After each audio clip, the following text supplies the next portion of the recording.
aux élections, vous avez dit qu'il y aura la participation de l'Union européenne. À chaque fois, il y a des étrangers qui viennent participer à ces élections. Donc, quand on participe aux élections, forcément, on a un mot à dire. Que pensez-vous de cela?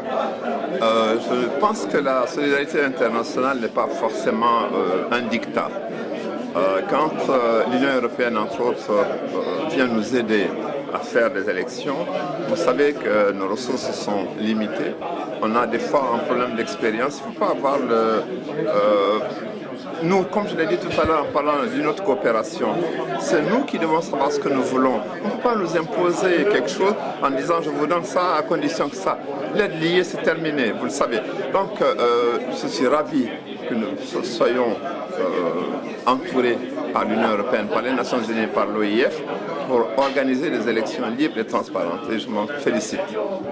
Alors on voit aujourd'hui, à travers le reportage que vous venez de passer, le pays a du mal à décoller.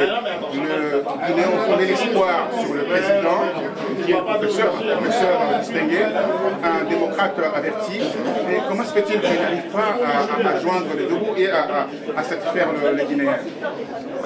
Ça, je trouve la question. Vous savez que la Guinée est indépendante depuis 1958, que le président Alpha Condé est là depuis le 21 décembre 2010. Vos amis n'ont pas fait ce qu'ils n'ont pas fait en 52 ans, vous voulez que nous le fassions en 2 ans. Ce qu'on a fait en 2 ans, je vous donnerai un document tout à l'heure. Vous allez voir le chemin parcouru depuis 2 ans. Que ceux qui critiquent, qu'ils effacent au moins le 10e de ce qu'on a fait et vous verrez le résultat. Parce qu'eux nous ont laissé un pays en ruine. Eux n'ont rien fait pour ce pays. Eux se sont enrichis. Ils ont oublié le peuple, ils ont oublié la Guinée, ils ont oublié l'Afrique. Et vous voulez nous reprocher en 2 ans de ne pas faire ce qu'ils n'ont pas fait en 52 ans? Non, monsieur.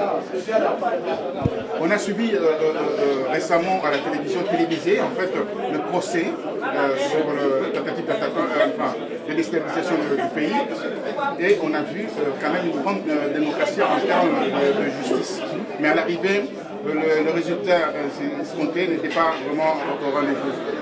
Les innocents étaient condamnés. Que pensez-vous de ça?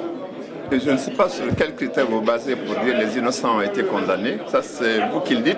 Soit vous faites confiance à la justice à ce moment-là. Ne me dites pas que c'est une épreuve de soit vous ne le faites pas, parce que je ne peux pas, moi, commenter une décision de justice.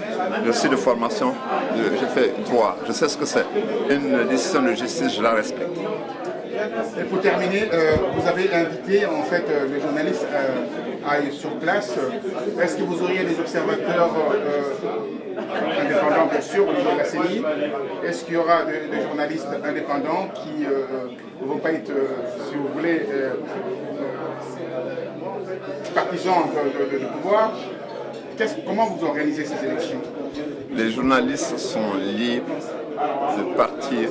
Vos confrères, il y a plus d'une dizaine qui y sont déjà et ils ne sont pas toujours favorables au pouvoir. Nous n'avons acheté personne, nous n'avons l'intention d'acheter personne. Si vous pensez que cela existe ailleurs, ce n'est pas le cas avec le professeur Alpha Condé.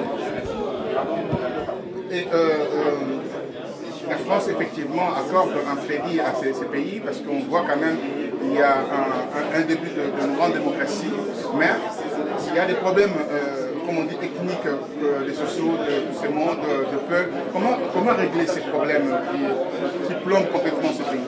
C'est la pauvreté du débat politique qui nous amène à l'ethnocentrisme. Le jour où on aura un débat politique de haut niveau, on n'aura plus ce problème-là. Il y a d'autres qui ont des problèmes avec les immigrés, avec les musulmans, avec les voilà. Donc c'est la pauvreté du débat intellectuel qui fait ça. Le jour où on aura un débat, voilà. Merci. C'est moi qui vous remercie. Merci.